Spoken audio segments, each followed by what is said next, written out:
Well, happy hump day. Happy Wednesday, you good people. It's time once again for Peikoff Wednesdays and part two of last week's discussion. We're going to talk some important ideas here because we're talking Leonard Peikoff's ideas from keeping it real, bringing ideas down to earth. I am joined, as always, by the man, James Valliant. James, how are you doing on this fine, our first show of December, first show of the Christmas month? Well, happy holidays to you, and I'm doing just wonderfully. I was feeling poorly a few days ago, but I'm feeling much better now, thank you. And I'm raring to go. This is going to be a good episode. That's good. And we need you in fine form because we're going to deal with an interesting topic. We talked last week about, well, what makes an objectivist? What does that look like? But we're gonna apply that now. We got some hard-hitting questions, and I want folks to join us in the chat. I want to hear both your response to Leonard Peikoff's comments and any questions you might have. And I'll say right from the outset here, if you put those questions into a super chat, hit the little dollar sign on the bottom, throw a few dollars on it, it will get our extra attention. It will get our extra gratitude because your super chats support the Ayn Rand Center UK, the channel providing us with the opportunity to speak with you today. And I'm going to jump right into question number one because Leonard Peikoff was asked, I disagree with Ayn Rand on architecture as an art and on the nature of femininity and masculinity.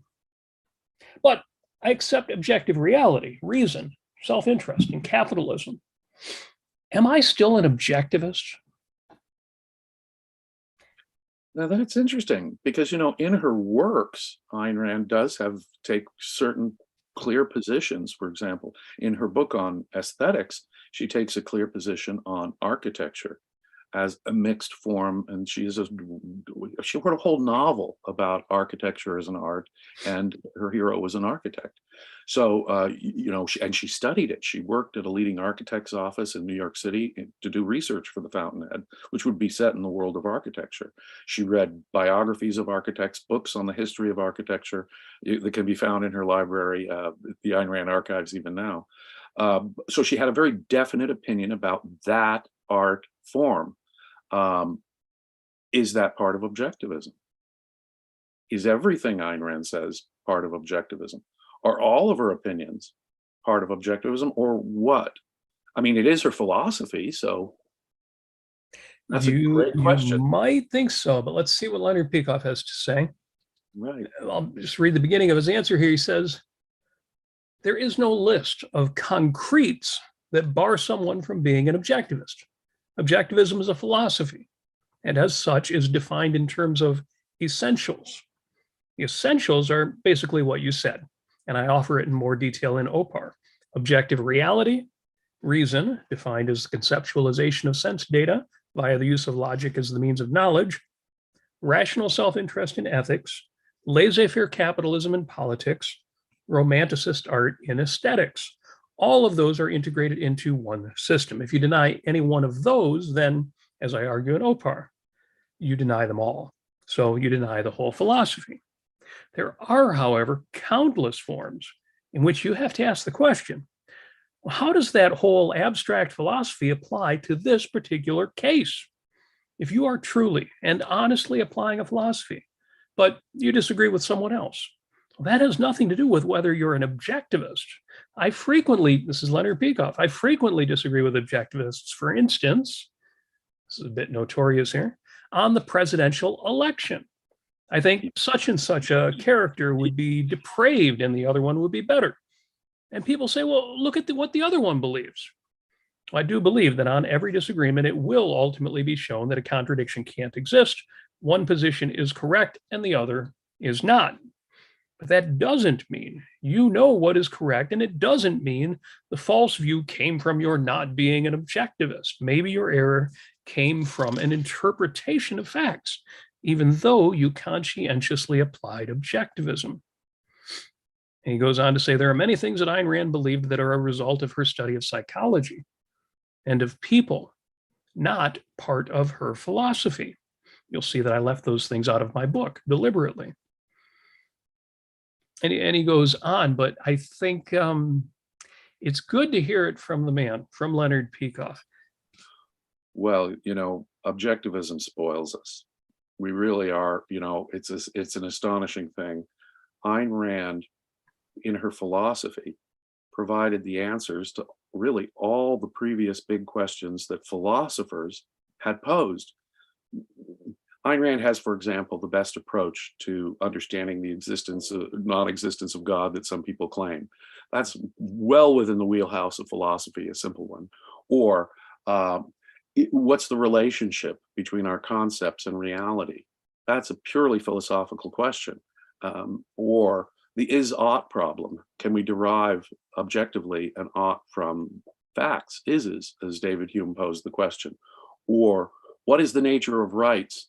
Is there such a thing as rights? Are you like Jeremy Bentham and think they're nonsense on stilts, a concept like ghost that means nothing? What are rights? How are they violated? And what is their basis in reality? Now, on questions like that, Ayn Rand, the classic questions of Western philosophy, Ayn Rand swept across the board and gave powerful, convincing answers to these questions. The problem is that philosophy cannot answer all the questions of life. Physics, it cannot answer the questions of physics. Physics is its own topic.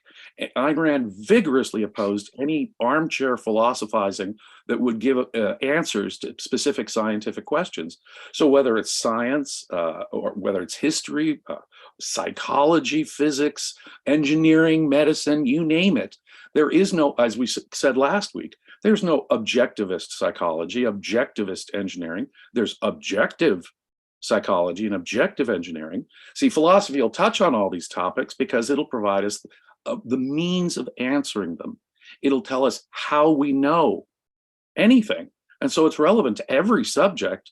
And so we get spoiled. We have the answers. Ayn Rand gives us, in effect, really good answers to the major questions of philosophy, all of them. And that is to say, the questions of philosophy. And she provides us this methodology, this approach to knowing and this approach to values that allows us to answer seemingly, wow, that is the key here. That's the secret decoder ring that can answer all these other questions in all these other fields. That's true. And so what objectivists tend to do is they tend to think, well, all of my knowledge is objectivism. Everything is philosophy. That's not true. Philosophy is actually a delimited subject, even though it's got its fingers in everything else. I often say that a rational philosophy, any philosophy really, but a rational philosophy is an owner's manual for life. You think of an owner's manual for your automobile, or even a service manual with all the detail in there. It's still not going to tell you where you're going to drive. It's still not going to tell you what you're going to see. It's still not going to tell you what you are going there to do. Now, philosophy has a purpose. And in that context, Wyatt in the chat asks, where do you draw the line? And I think by the time we're done, we're going to see where those lines are drawn. And I will argue that there's more than one that comes out of these answers. Leonard Peikoff, in his answer to this question, said, well, Ayn Rand had strong views on masculinity and femininity. But if you disagree with her on that subject, that doesn't say anything about objectivism. Of course, if you say you had a revelation from God, and Ayn Rand is wrong, or her philosophy is not egalitarian, so she's wrong, well, then you're rejecting objectivism. And he's making the point that if you have a philosophical objection to a concrete, yes, that might tell you something about whether you're really an objectivist or not, but not the concretes themselves. Right. And it's great that Wyatt asks, where do you draw the line? Because I believe, and I think Leonard Peikoff believes, if you've read Fact and Value, there are some beliefs you can't hold honestly. And there are a number of beliefs you can't hold and still consider yourself an objectivist, but not on these concretes. That's right. There are certain, philosophy really does give some very straightforward, clear answers to certain questions, and they come from philosophy, those answers. But as I say, philosophy doesn't answer every question in the universe. It can't. But it does. I think what's sucks people into this question is that philosophy is so important in providing us the methodology by which we'd answer any of these other questions.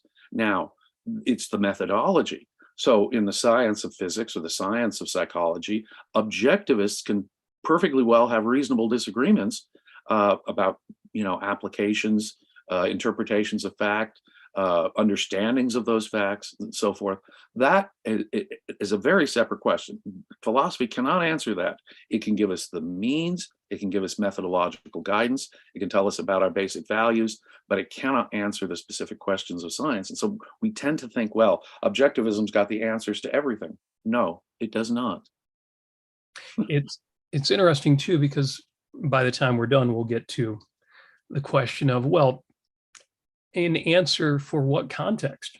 So if somebody says, Right. I'm an objectivist, but I don't believe in evolution. Oh, well, that is a concrete, but it goes beyond just concretes. Say, no, I think creation, some kind of creation must have happened. Well, that's a denial of metaphysics there. Yeah, see. So that's why it's a great question. Where do you draw the line? But also, to what end or for what purpose are you judging this person? Right. I can say, for example, that let's not take the clear case of a hardcore communist. Let's just take a mild, soft-headed socialist. Obviously, he's not an objectivist. You clearly, I mean, he does not understand the concept of rights as objectivism objectively defines them. And so you can say he's mistaken. But the question there is, you know, how, if you're asking where to draw the line, could we stop our recording? Oh, interesting. We'll keep our ear open for whether we need to, anything needs to be done to fix that. But yeah, we, oh, Bonnie mentions in the chat, she's glad to see that we've started including page numbers in the description. Good. And Amy in the chat says, I can hear you now. So I guess we're still going. Okay, we're still going. As well. Oh, that's right. So there are specific answers, though, that philosophy gives us on specific questions. Don't get that right. Don't be mistaken about that. And it does provide us the methodology to answer any other question. But specific questions of specific sciences or specific questions of application, even of broad principles in their detail, they're not obvious and they don't automatically come from philosophy. You need some other subject, some other distinct field of knowledge to help you answer that question. Some question about matter and energy, you're going to need to study physics. Or if you're studying ancient history of Christianity, see, my book on Christianity, it isn't objectivism. It uses the methodology, I think, of objectivism. Now, if I'm wrong, it doesn't imply anything about the philosophy of objectivism at all, because what I think it would come down to, if I did make a mistake, is a misapplication of objectivist epistemology, if that makes sense. It does. So it spoils us as objectivists to think, well, objectivism's got the answers to everything. Yes. No, philosophy answers philosophical questions. And if I'm a consistent objectivist, I'll always be right. Right. Yes. Profound mistake to make. I'll tell you what's always right is putting in a super chat.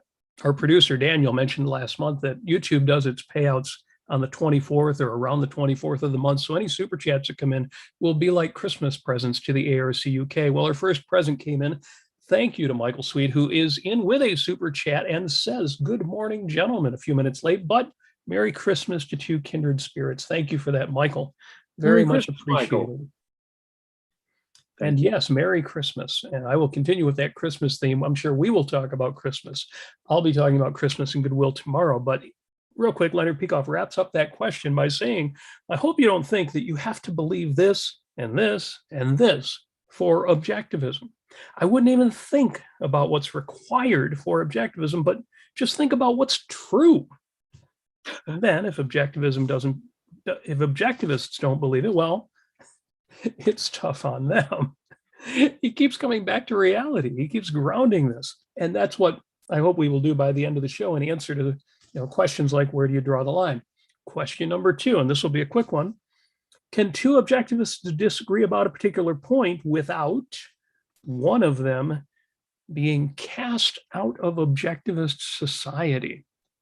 This is another one where the way the question is asked kind of gives away the answer. Yeah. I'll read the opening of Leonard Peikoff's answer, and it's quick. He says, yes. Can they disagree? Objectivism is not a religion. The only agreement it requires is agreement on fundamentals. This reality versus supernatural or none. Reason versus faith or skepticism. Egoism versus sacrifice. Individual rights and capitalism versus statism, and so on. That's what constitutes a philosophy. The application of any of those two concretes usually leaves open tremendous room for interpretation and honest misinterpretation in judging an artwork, a mixed person, a confusing law, and the like. There's no way of saying that if you disagree, you're not an objectivist. If two rational people contradict each other, one is right and one is not, but the one that's wrong is not, therefore, not an objectivist.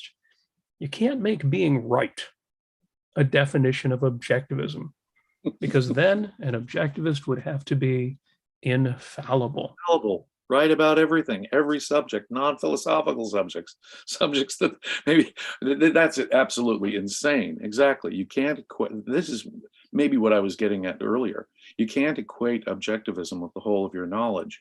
It's true, it tells you to integrate the whole of your knowledge into a consistent whole. It tells you to reduce all of your ideas to the facts of reality, to direct observation.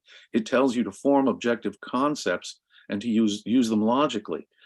It tells you the methodology. It doesn't give you the answer in epistemology. Now, there are, as we said, some clear-cut answers, that are well within the lines of philosophy being able to answer. But there are so many issues that are either mixed questions of philosophy plus another topic, say like he brought up philosophy of law. Well, you'd have to be an expert in law itself to answer certain questions that bridge the area between, say, politics and law itself. And there are just an infinite number of questions. Ayn Rand was not a philosopher of law. She couldn't answer all the questions on contract law and, statutes of limitations and things like that. Now, they are applications of wider principles, but some of those principles are going to be developed within the philosophy of law itself, even if they're grounded on and consistent with deeper principles of ethics and epistemology. I hope that makes sense. Yeah. And another super chat comes in from Wyatt, who asked the earlier question and says, is the list of what is fundamental open to debate? And I would answer that everything is open to debate. But the question is, if I'm going to debate you on that, are you and am I open to actual reason, to actually saying, well, okay, we can debate that, but here's why this belongs on the list, and reach a conclusion, not an endless debate that goes on forever and who knows. Does that sound reasonable?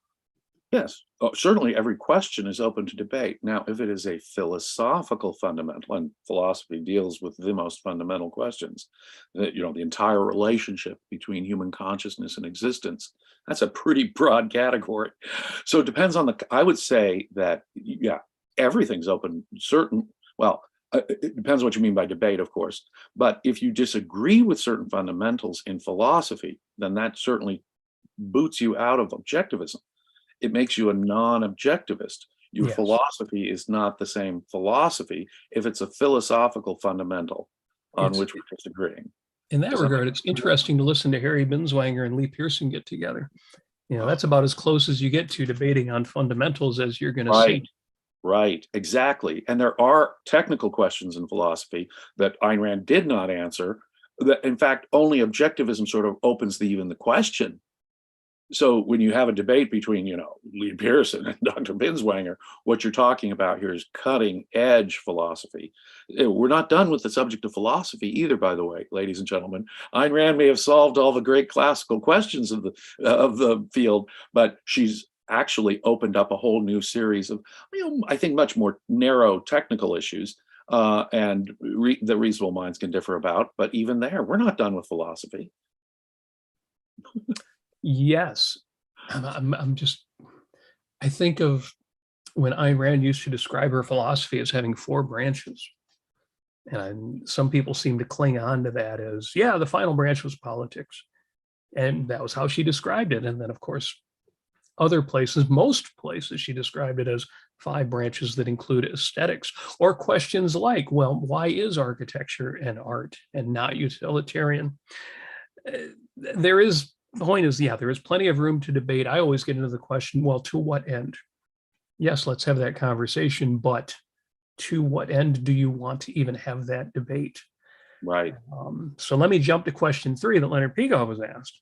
What is the proper way to evaluate a person who agrees with all the basic tenets of objectivism, but has wrong or even rotten positions on derivative intellectual topics. And here he gives a much longer answer. I'm not going to read the whole thing, but he starts out by saying, well, I would say it depends on how complex and difficult the issue is, as against issues that would be simpler within the context, easier for someone with the philosophic basics to understand. If an issue is complex or difficult or involves many factors, many steps away from the fundamentals, then honest error is certainly possible, and the person's thought is not necessarily irrational, nor does it necessarily include bad premises. It can be simply that he mistook or misinterpreted the situation. Let me say, you cannot define any term of praise, such as rationality, logical, or objectivist. I take the word objectivist here as a term of praise, as demanding infallibility. If you must be infallible to belong to a positive classification, then the classification is non-human, impossible to achieve, and it should be thrown out. Objectivism has to, and certainly does, tolerate and accept even errors. You can say something is an error. I can say it's a contradiction to objectivism, and maybe I can demonstrate that, but that does not affect the status of the person if they believe the fundamentals. Right. And for reasons you can see, the error took place honestly. On the other hand, there are dishonest applications. There are dishonest ideas that people claim to derive from or base on objectivism, ideas which contradict the fundamental principles in so blatant a way that I do not believe they can be reached, at least in most cases, except by some volitionally improper method, usually evasion. And then he gives the example of people who preach anarchism and define liberty as the freedom to do anything you want regardless, which I think is a great example for him to offer. Yeah. And I'm going to skip to the end because this was a There long were, answer. you know, in the 1960s, there were Yes. some former students of Ayn Rand who said, I agree with objectivism, but I'm an anarchist. Yeah. I won't name a couple of names people actually knew and met in the 1970s and 80s, but they were people who believed that, you know, one of them wrote an open letter to Ayn Rand saying that, you got it all right, Miss Rand, except this anarchy thing. Yeah. No, that is, politics and deeper ethical questions and epistemological questions are involved here that flies in the face of. So a proper understanding of objectivism would exclude anarchism from the outset. There are some easy ones. The hippies of the right, the libertarians. You know, if we go back to the question, the part of the answer to the first question about presidential candidates, where Dr. Peikoff said he disagrees with other objectivists about who to vote for president.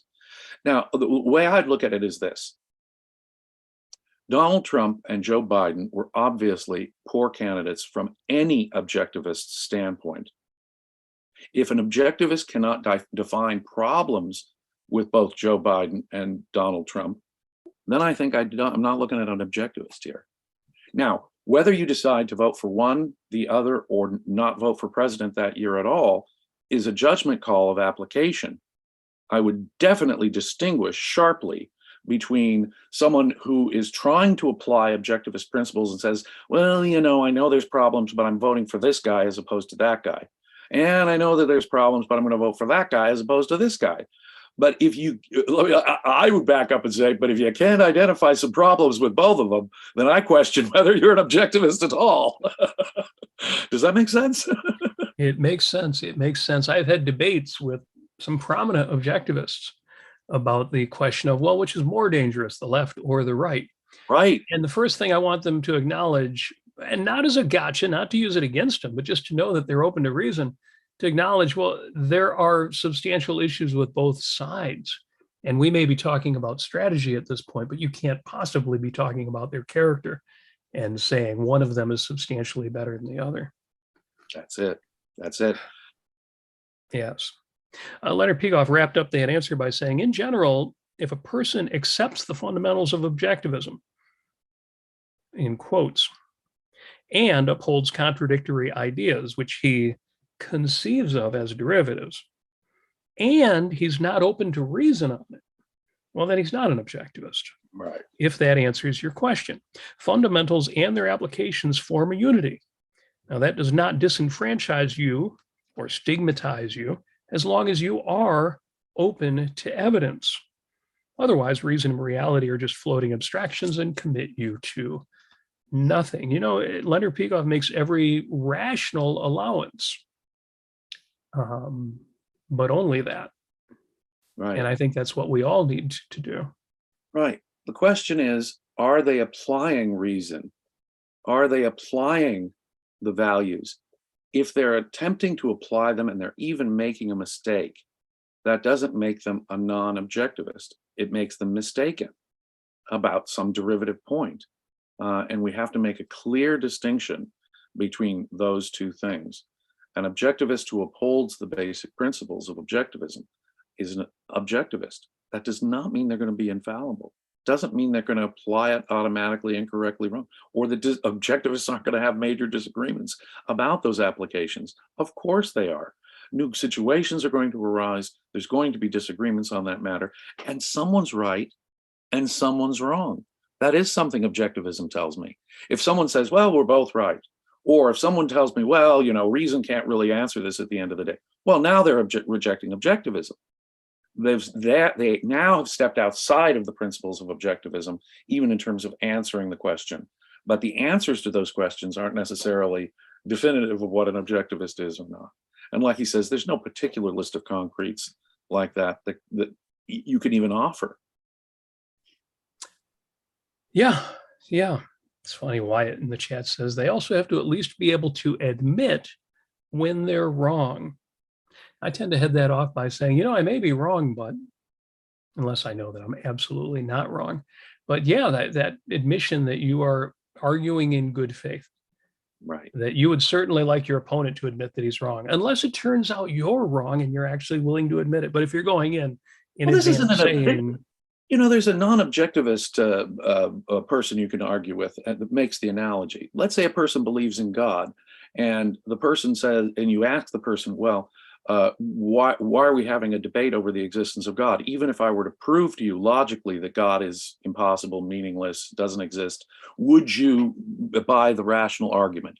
And the person says, no, even if you prove to me that I do that, I would still be arguing on faith and I'd still repair to faith. Well, then why have the argument? Yeah. There's no point in having the argument because he's rejected reason. He's rejected, in effect, the only means of answering the question. Now, there's clearly a non-objectivist argument with it, but within objectivism, I would apply that same principle. I would apply that very same principle.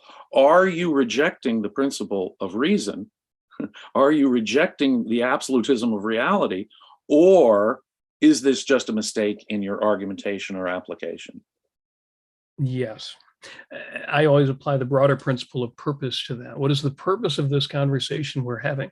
Why are we even doing this? Why am I doing what I'm doing right now in this moment?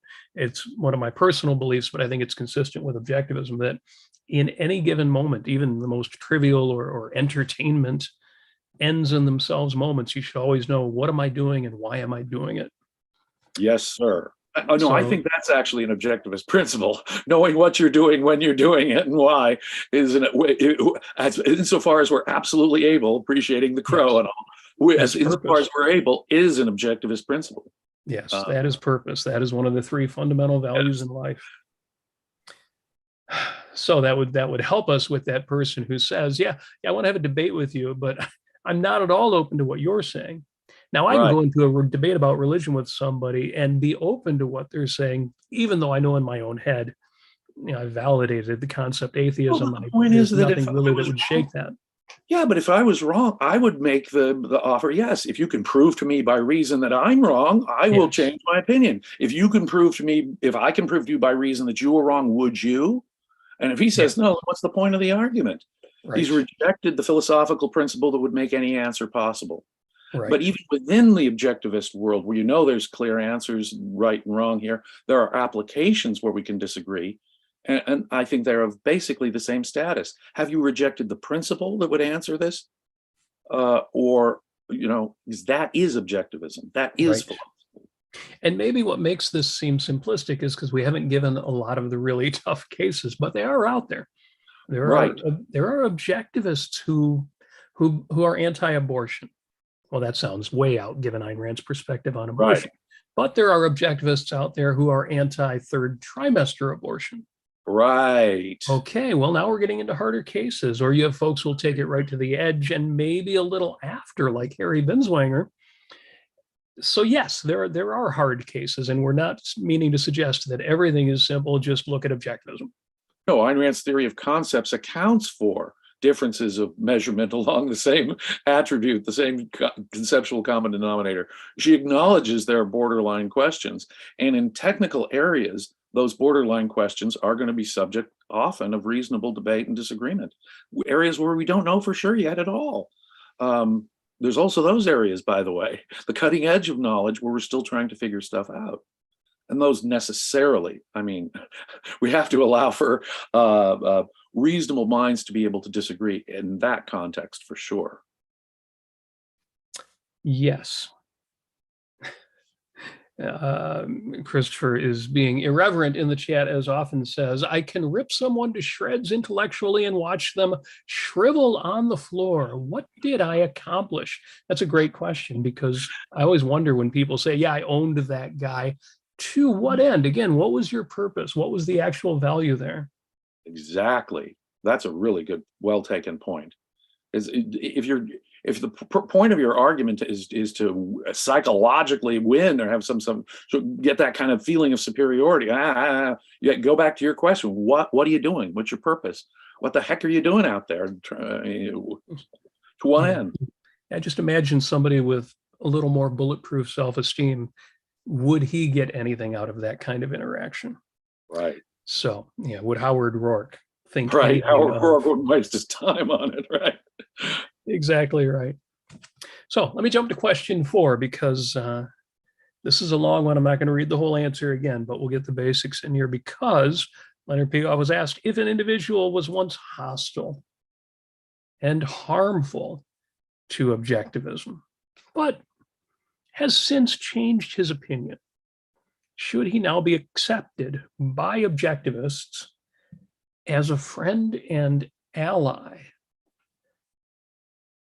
And I'm very happy with the very first thing Leonard Peikoff says, which is, well, I would say there's no sweeping single answer.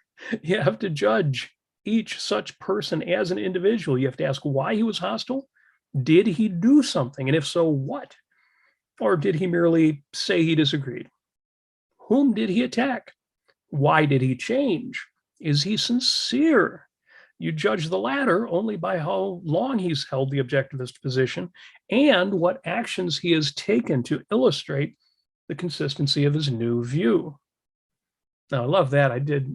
Nasir and I did a whole episode on trust and forgiveness.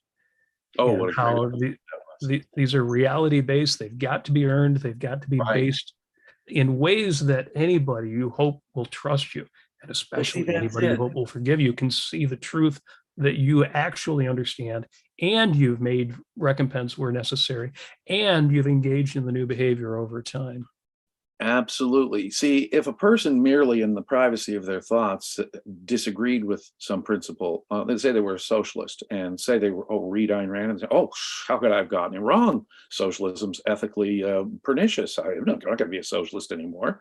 Now, if they just believed it in the privacy of their thought and they were persuaded, that's one thing. Let's say they published articles in a newspaper or magazine defending socialism and aggressively saying socialism's the only way to go. Well, at that point, don't they have an obligation to correct the public record and to say, ladies and gentlemen, to my readers out there, to anyone who might have heard me say this, I've changed my position. This is the reason why I was wrong. I was really wrong. Please ignore everything I said before.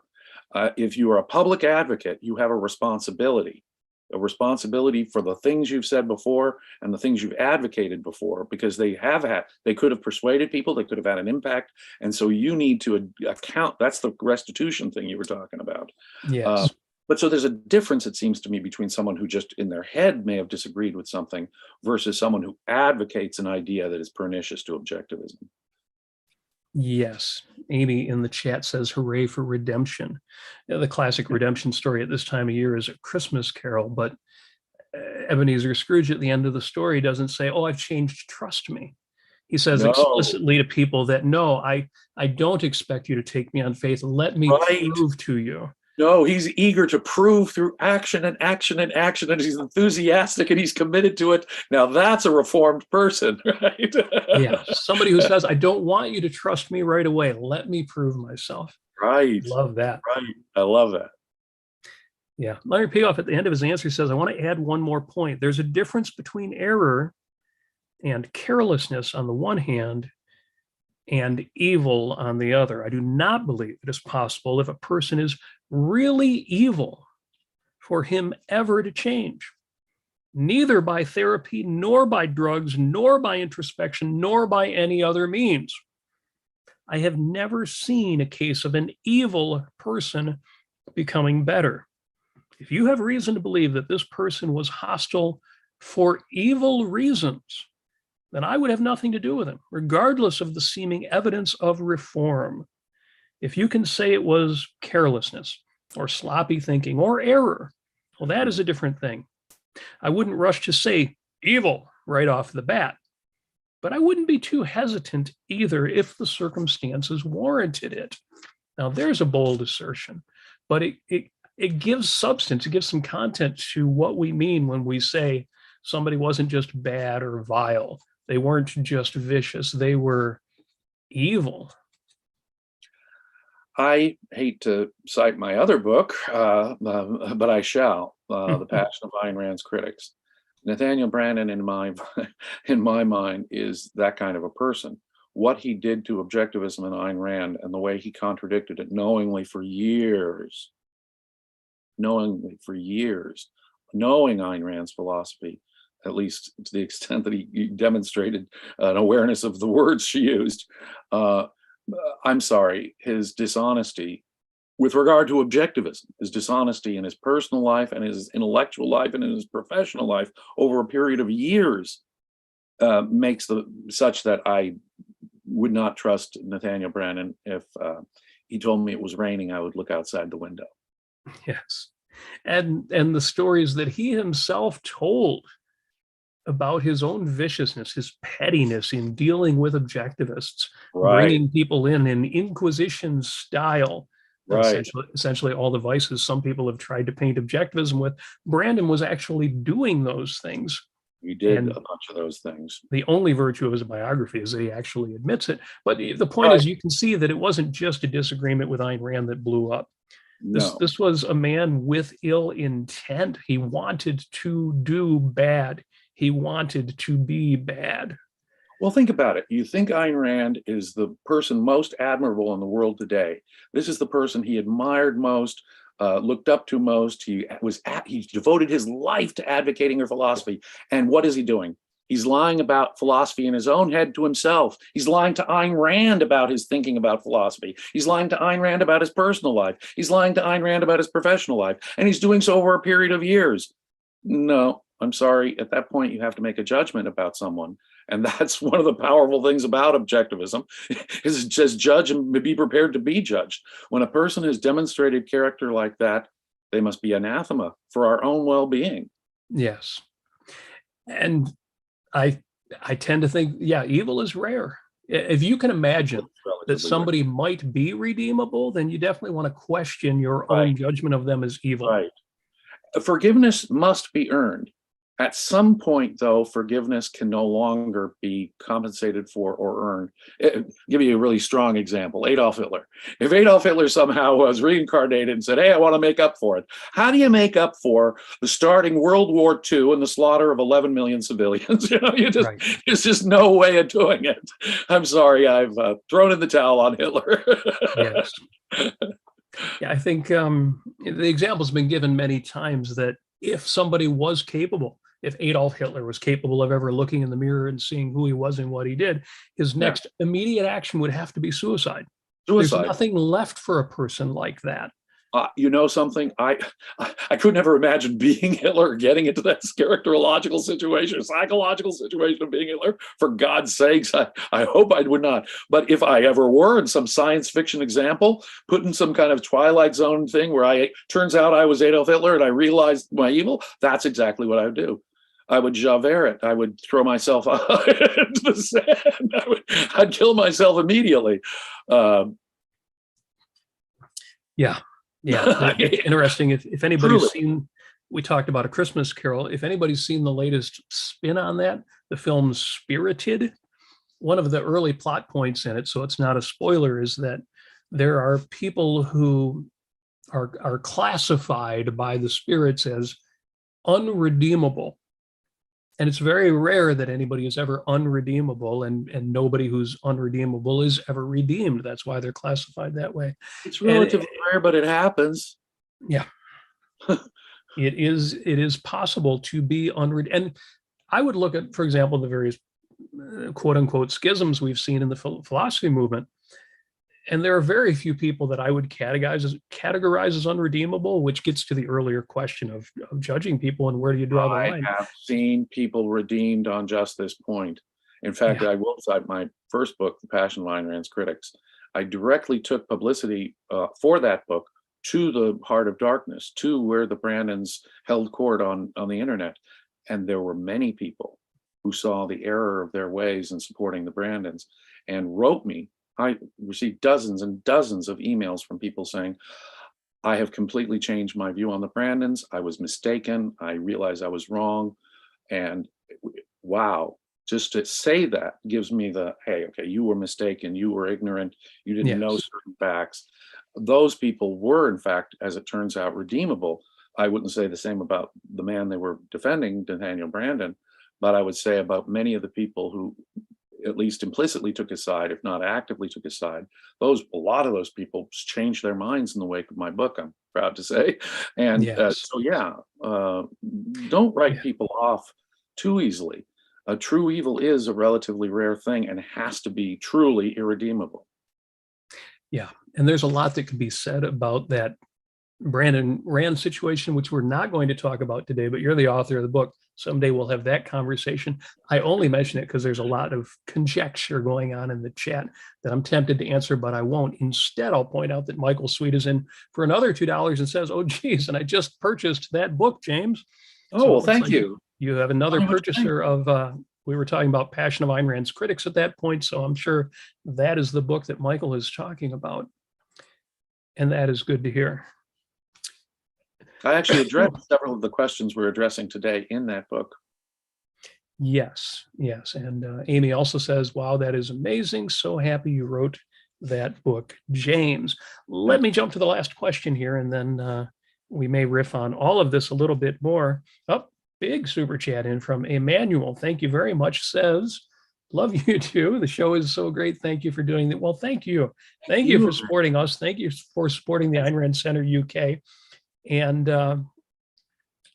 every super chat goes to help us keep doing what we're doing, keeps the lights on at ARCUK Towers, and especially appreciate the support and the compliment, Emmanuel.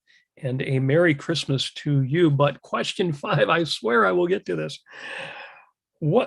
And keep those super chats coming. It is Christmas. What should one do with respect to certain individuals who call themselves objectivists, but who are potentially harmful to the future of objectivism? Man, did this come up 10, 12 years ago? I'm going to read this one again. What should one do with respect to certain individuals who call themselves objectivists, but who are potentially harmful to the future of objectivism? What, if anything, is morally required? These are people who are claiming the mantle of objectivism or calling themselves objectivists. Now, that's the important context here. Now, for you to use the term objectivism, you're saying something there, and you're committing yourself to something there. And if you're not just trying to glom onto a community, if you're not just trying to gain the support, say, of the Ayn Rand constituency, you better know what the hell you're talking about. in my view. But for that as a prologue, I'll let you go and get into the answer. Yes. And I think this answer has really, the situation has changed a lot over the last dozen years. So I'm going to just love reading Leonard Peikoff's answer. He says, I would say nothing is morally required as a general rule. People who are, quote, harmful to objectivism, unquote, are legion. And that is inherent in any philosophy. That is inherent in any philosophy. You can't have a controversial philosophy without every variant of attacking it or distorting it or suppressing it. The only thing you can do, if you want to counter that whole negative onslaught, is boycott the people involved. Don't do anything to help them or sanction them. Although, I'll quickly add, you can buy books or literature from them to the extent it's necessary to understand an opposed viewpoint and take action against it. That, incidentally, is worth bearing in mind, because a lot of us were like, should I even, buy a book by, pick your poison, name there's a dozen obvious people I could mention.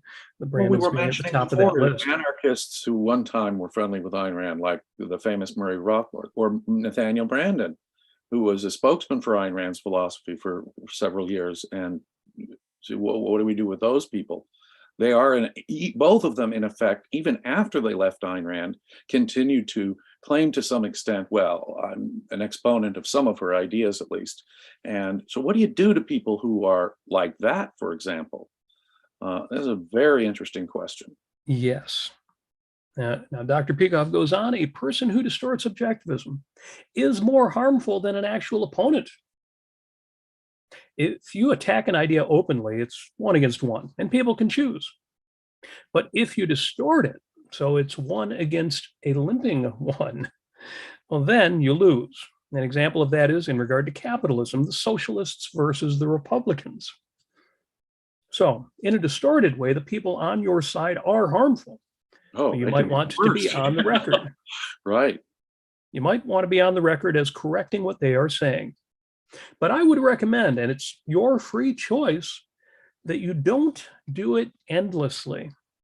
In other words, if someone says, well, Ayn Rand eats babies for breakfast, well, you can, if you want to, write on one of those internet forums, well, she doesn't, and this is why. But I wouldn't go back and forth if the guy comes back with more, because you are keeping a quote unquote controversy alive that otherwise would die if nobody decent contributed to it. I wouldn't give those corruptions more than a 1 statement brush off. And then, okay, go to hell and indulge in your insanity however you want. Now, in regard to individuals being attacked, not just me, but anyone you respect in general, and in objectivism in particular, no attack on an individual harms a philosophy. There have been massive attacks, for instance, on Ayn Rand's personal character, love life, and the like. And it has had no effect whatsoever on the spread and development of objectivism. I saw a lot of injustice to her. For instance, the Arch cases when Atlas Shrugged first came out. And there were just massive, vicious reviews. One publication reported that in Atlas Shrugged, she advocated well poisoning. It was just monstrous. We took the policy at that time that we would all write 1 letter explaining the corruption of their review, and that's it. We couldn't keep it going forever. We came to her defense and then went on with our lives. And that's all she expected. You want to do an act of justice, but on the other hand, you can't spend your life knocking down corruption.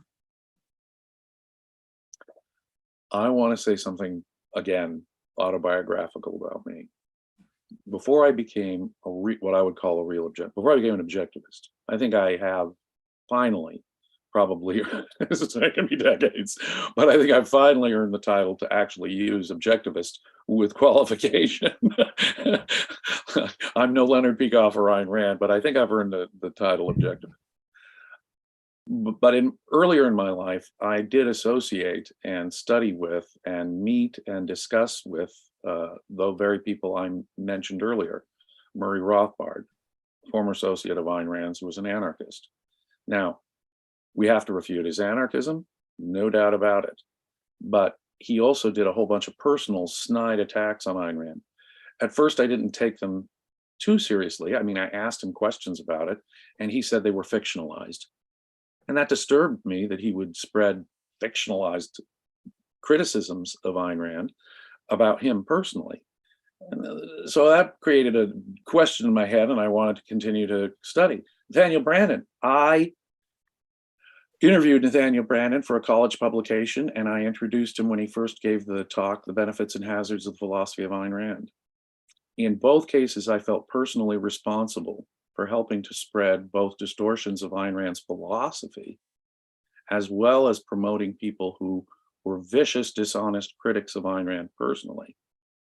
What explains my first book is just exactly that. I had to, in effect, make up for my own error to the degree that I sanctioned them and even assisted them. I had to correct that record. And it was a mixed record. And given the fact that the Branden memoirs and biographies have influenced later biographies of Ayn Rand, I felt it was justified in that case. But I can tell you right now, I'm not going to make a career of responding to these critics. I will come out with another edition of The Passion of Ayn Rand's Critics, but that's not going to be my career. It's going to be the correction that I want to make in justice to the person of Ayn Rand, largely. I agree with Peikoff. I think in the long run, I don't think it'll have much effect on the philosophy at all. But insofar as it is a philosophical agreement, that has to be addressed and corrected, most definitely. And as a personal, and I will add this too, as a personal sideline, Ayn Rand is a hero to me. I think she was treated unjustly as a human being in their biographical smears. And so I wanted to answer those. But once that's done, to overdo it is to keep a debate alive that is dead. As I say, I don't think that debate is dead, because I think a lot of people still use Ayn Rand personal attacks, almost always totally false, personal attacks on Ayn Rand to get people not to read Ayn Rand. Insofar as that happens, I want to have a corrective out there. You're wrong, I disagree, that's to be questioned. I at least want to put the big question out there so that they don't frighten young people away from reading Ayn Rand. And the debate does go on, but I don't, like Dr. Peikoff says, I don't want to be the guy keeping the debate alive. Excellent. One more from Emmanuel. Another super chat. He says, "Hey, James, where can I buy a digital copy of your Passion of Ayn Rand's Critics? I'm not seeing it on Apple Books or Kindle. Do you know if a Kindle version of that is coming?"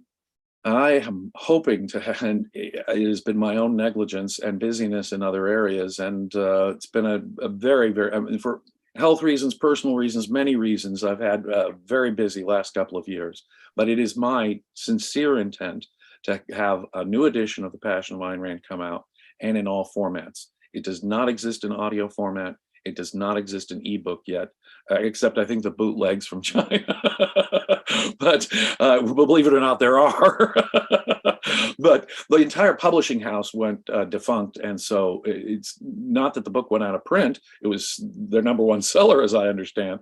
But the publishing house itself went out of print. So I need to find another publisher, do some updates, but it will be available in all formats, I hope, within the next couple of years. So thank you for the question. Alas, not yet, but I hope soon. Excellent. Well, this has been a great discussion, and it makes me want to update an earlier podcast I did on the subject of allies, because I don't know if I gave enough credit to the fact that at some point your allies, there's a greater risk you take with your friends than you do with your enemies. Your friends can hurt you much more than your enemies. Much. And I made the point at the time that sometimes we treat our allies, we treat our friends, we treat our family, we treat our own inner circle worse than we do our enemies. And that is a thing that I see all too much. Yeah. And is that right and fair? Really, there are some very careful judgment questions in this entire area. There really are. I have known objectivists who, because of, say, disagreement over a political campaign between this candidate versus that, they no longer speak to each other. I'm not the kind of person who'll do that. I mean, I have friends who voted for both sides in this debate. I couldn't vote for either Biden or Trump, to tell you my own position on the matter. I just could not bring my hand to punch anything for either one of them. I was so disgusted by both. But is that really that kind of disagreement, the kind of disagreement where we should end a friendship? I think it would depend on the reasons for it, right? Are there deeper reasons for that make it impossible for you to be friends? Something like who you voted for in the last presidential election. Please, my friends, is that really a reason to morally break with someone because of some disagreement that could simply be an honest disagreement between two reasonable minds? Please, people, take care with your moralism. So I made the point, and I've said it before, and I'm sure I'll say it again, we should treat our allies better than we treat our adversaries.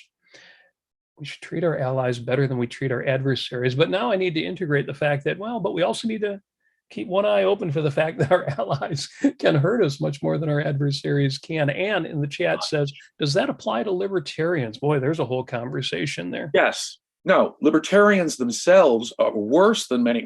Donald Trump says The Fountainhead's his favorite book or something. So, but much worse than the Republicans who cite they're ghastly opposites. They're mystic collectivist altruists, have no business in doing it. But the libertarians much more glom onto Ayn Rand. Ayn Rand, non-aggression principle, this, that. They will recommend her books even. And yet they will infuse it with all of these pernicious ideas that are anti-objectivist. So in that sense, to the degree that the libertarians, even more than the Republicans, try and glom onto or gain ownership in some sense of Ayn Rand's name or reputation, they have to be resisted more aggressively. It seems the more a person associates with objectivism and the worse their ideas, the more important it is for us to come out and say, no, that's not objectivism. Very, very, very much that's an important thing. Yeah. It's so hard not to caricature them. That all they want is to start a floating island where they can be left alone and smoke dope all day. I know there's more to libertarianism than that, but I also don't know that there's more to libertarianism than that. It gives credence to the critics' ideas that, any sort of anarchistic, gang-run state in the third world is a libertarian paradise. If that's what they consider libertarianism, well, they can have it with both hands. Just don't cite Ayn Rand. Just don't associate Ayn Rand with it. Yeah, that's the real problem. Yeah. That's the real problem. Oh, libertarianism, that's Ayn Rand, right? Right. That's what people in their heads are associating. Well, equal to reality is in with a member chat question. Ooh. Yeah, I'm willing to agree that there's a difference between people who call themselves libertarians, but obviously Ayn Rand was opposed to these anti-philosophical subjectivists who were the intellectual leaders behind this movement. You got to take care with your ideas, ladies and gentlemen, and the closer they seem to yours, I would say take even greater care. We can knock out some mystics and altruists and communists and Nazis. Those are the easy cases. The closer they are to us, seemingly, the more care we need to take. The quick super chat question here, and this is a member chat, where Equal to Reality asks, I have a hard time walking away from debates, especially when it comes to objectivism and capitalism. Any tips for breaking it off? Well, and my personal best tip is remind yourself you are being insufficiently selfish with your time. Say, oh man, I got to be more selfish than this. Why are you doing it? I'm not going to assume why you're doing it. It could be that, and let me just make some assumptions that may not apply to you at all. Let's assume you're doing it because you're insecure about your own objectivism. I've got to persuade everybody. And if I don't persuade this person, well, look, some people are just dishonest. Some people don't have the context to grasp it. Some people aren't prepared to grasp it. The fact that you can't persuade someone is not a reflection either on the truth of objectivism or your own grasp of objectivism. Insofar as you feel he's not getting it, I'm somehow making my best arguments and he's not getting it. Is there something wrong with me, my grasp of objectivism? Is there something wrong with objectivism? If those are your insecurities, you're probably not even prepared to debate the issue, but you're never going to convince everyone I mean, that's simply not going to happen. Some people are just going to dishonestly evade the facts, and they're never going to grasp it, or they have some psychological issue that so warps them, maybe psychotic even, that so warps them they'll never grasp it. Why is it that you have a hard time walking away from the debate is the question I'd ask. Once you've made your point and you know that the person is no longer open to reason, end the debate. If the person is not open to reason, I'll go back to the example I used before about the God. If a person says, no matter what you say to me, Mr. Valliant, your logic will never have me change my mind on the existence of God, why have the debate? He's just going to repair to faith anyway. He wants to see if he can use reason against me to believe in God. So it's a totally one-sided thing. Reason isn't what decides it for him. He is irrational, he's dishonest, and there's no sense, you're never going to persuade him. No, you address it on this issue. You're being overtly irrational, goodbye. And you really have to look at it in those terms. Don't waste your time. Now, if someone's open and honest and say they're like Thomas Aquinas and says, well, maybe I do, you're right. God needs to be proven with evidence and logic, like Thomas Aquinas said. I'm going to try and use Aristotelian logic to prove the existence of God, and they're still working in that. Well, then that's worth having the debate about, right? If reason will change my mind on this subject, as opposed to just as reason would change my mind on any subject. That's the person worth having the debate about. And if they're honest like that, if they're still seeking and honest, then I can understand why you would want to pursue that. But again, there's limits in time and space. And Robert makes the really great point. Be selfish. What are the hierarchy of your values here? Give it only that much energy and attention that appears to be worth it, or that could bear fruit, or that you personally have time and motivation for. Be an egoist. Yes.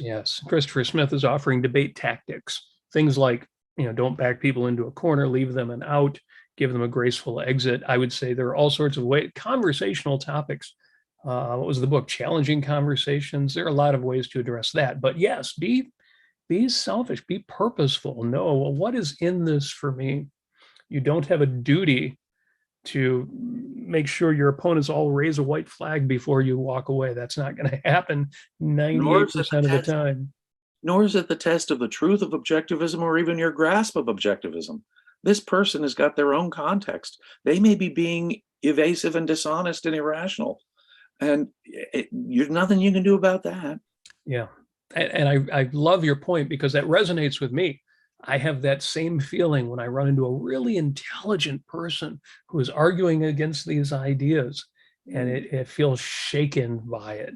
And then I have to remind myself, well, I know I'm right. I know these ideas are true. I know that I'm grounded in reality, but I get drawn into their context. You accept their premises just long enough to speak to them about it, and you find yourself accepting their premises. That's the thing. Never get sucked into the other guy's premises. Yeah. Sometimes we can do an arguendo on their premises, but never really ever buy their premises. Once you accept the premise, right, you've lost the debate. You go for the philosophical fundamentals. This is bringing up all kinds of questions that we're going to discuss this Sunday.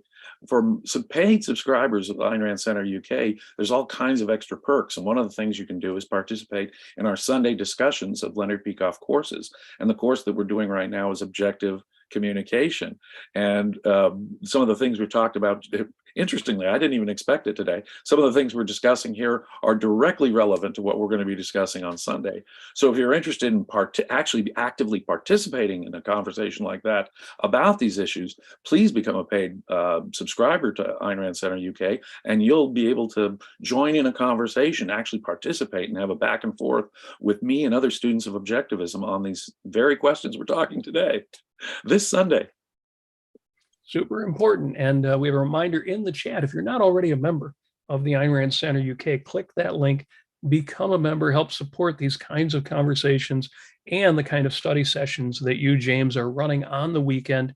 Study groups like the Fountainhead group that meets every Tuesday. You'll have access to a few things that are just not public, that you only get if you're on the inside. And really so much other great content that is presented. Coming up in less than an hour, the Daily Objective will go live with the topic Grounded: How Environmentalists Curtail Human Life. And I'm especially looking forward to hearing Jonathan Honig discuss that topic as well. But James, last week, these conversations on, well, who are the real objectivists and what do you do about that, has been very productive for me. As I mentioned, there's a few thoughts of my own that have been updated over the course of these 2 sessions. I hope everybody out there has found that valuable as well. And I really appreciate as always, I appreciate your insights and analysis. Well, I appreciate you, Robert. Thank you so much. These conversations are really exciting and fun for me too. And I hope y'all do. And if you do please become a paid subscriber to Ayn Rand Center UK. We need you. I'm both a host and a customer of the ARCUK. James, we'll do this again in a week. I will talk to everybody tomorrow. Within less than an hour, we'll be on the Daily Objective. More and more great content is coming up. Thank you so much, everybody, for joining us today. Take care.